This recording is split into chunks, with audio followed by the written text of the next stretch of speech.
Ito pala ang kwento ng 1991 Visconde Massacre. Halika mga kakwento, samahan ninyo ako hanggang dulo ng aking video at alamin natin. Ang Visconde Massacre ay isa sa pinakasikat at pinakakontrobersyal na krimen sa Pilipinas. Ang krimen, June 30, 1991. Noong madaling araw ng June 30, 1991, natagpo ang patay sa kanilang bahay sa BF Homes, Parañaque sina Estrelita Visconde, 49 anyos. Carmela Visconde, 19 anyos. Jennifer Visconde, 6 anyos. Silang tatlo ay pinagsasaksak. Si Carmela ay ginahasa bago pinatay. Ang ama ng pamilya na si Loro Visconde ay nasa Amerika noon at nagtatrabaho bilang cocinero, kaya wala siya sa bahay nang mangyari ang krimen.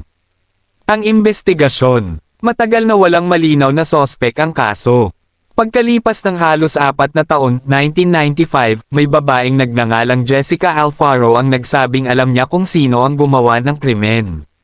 Dahil sa kanyang testimonya, inakusahan ang ilang lalaking galing sa mayayamang pamilya, kabilang si Hubert Webb, Antonio Lajano, Michael Gatchalian, Hospicio Fernandez, Peter Estrada, Miguel Rodriguez. Ayon kay Alfaro, nakita raw niya si Webb na gumahasa at pumatay, habang ang iba ay tumulong o nagbantay.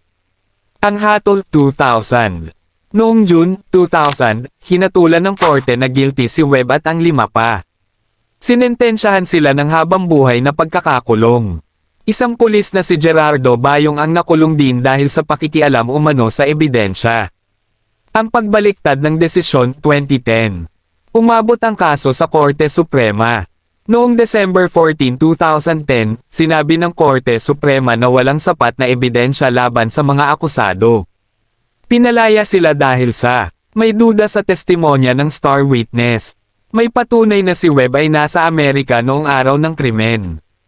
Nawala ang mahalagang ebidensya, semen sample, na pwedeng magpatunay kung sino talaga ang may sala. Ano ang nangyari pagkatapos? Patuloy na naghanap ng hustisya si Loro Visconde. Pumanaw siya noong 2016. Hanggang ngayon, wala pa ring nahahatulang tunay na salarin. Opisyal na hindi pa rin nalulutas ang kaso.